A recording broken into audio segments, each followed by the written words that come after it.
Small Things Like These. Written by Claire Chapter 1. In October, there were yellow trees. Then the clocks ran back the hour, and the long November winds came in blew, and stripped the trees bare.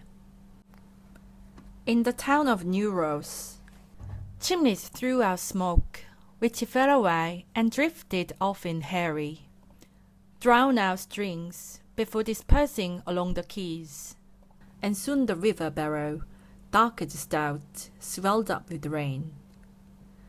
The people, for the most part, unhappily endured the weather. Shopkeepers and tradesmen, men and women in the post office, in the door queue, the mart, the coffee shop and supermarket, the bingo hall, the pubs and the cheaper all commented, in their own ways, on the cold and what rain had fallen, asking what was in it, and could there be something in it?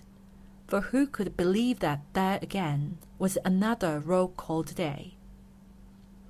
Children put their hoods up before facing out to school, while their mothers, so used now to ducking their heads, running to the clothesline, or hardly daring to hang anything out at all, had a little faith in getting so much as a shirt dry before evening. And then the nights came on, and the frost took hold again, and blades of cold sleet on the doors, and cut the knees off those who still knelt to say the rosary. Down in the yard, Bill Furlong, the coal and timber merchant, rubbed his hands, saying if things carried on as they were, they would soon need a new set of tires for the lorry. "She's on the road every hour of the day," he told his man. "We could soon be on the rims." And it was true. Hardly had one customer left the yard before another arrived in, fresh on their heels, or the phone rang, with almost everyone saying they wanted delivery now or soon, that next week wouldn't do. Furlong sold coal, turf, anthracite, slag, and logs. These were ordered by the hundredweight, the half-hundredweight, or the full-ton or lorry road. He also sold bales of briquettes, kindling, and bottled gas. The coal was the dirtiest work, and had in winter to be collected monthly off the quays. 2 full days it took for the men to collect, carry, sort, and wait it all out, back at the yard. Meanwhile, the Polish and Russian boatmen were a novelty going about town in their fur caps and long, buttoned coats with hardly a word of English. During busy times like these, Furlong made most of the deliveries himself, leaving the yardman to back up the next orders and cut and split the loads of felled trees the farmers brought in. Through the mornings, the saws and shovels could be heard going hard at it. When the Angelus bell rang at noon, the men laid down their tools, washed the black off their hands, and went round to Kehoe's, where they were fed hot dinners with soup and fish and chips on Fridays. "The empty sack cannot stand," Mrs. Kehoe liked to say, standing behind her new buffet counter, slicing up the meat, dishing out the veg and mash with her long metal spoons. Gladly, the men sat down to thaw out and eat their fill before having a smoke and facing back out into the cold again.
and clicking locks.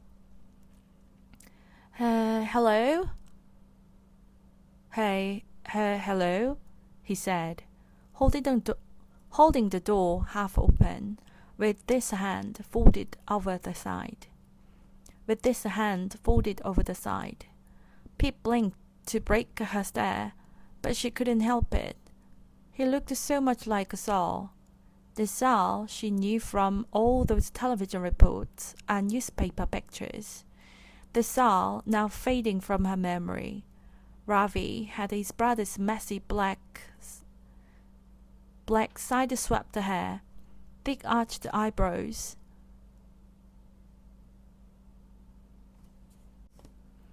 and oaken-hued skin. "Hello," he said again.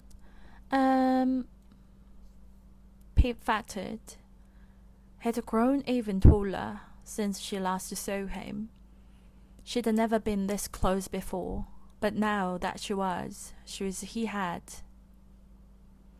saw he had a dimple in his chin, just like hers. Sorry, hi." She did an awkward half-wave that she immediately regretted. Hi, Ravi," she said. You don't know me. I'm Pippa Fitzmoby. I was a few years below you at school before you left." "Okay. I was just wondering if I could borrow a second of your time." "Well, not only a second. We are already way past that. Maybe like a few sequential seconds."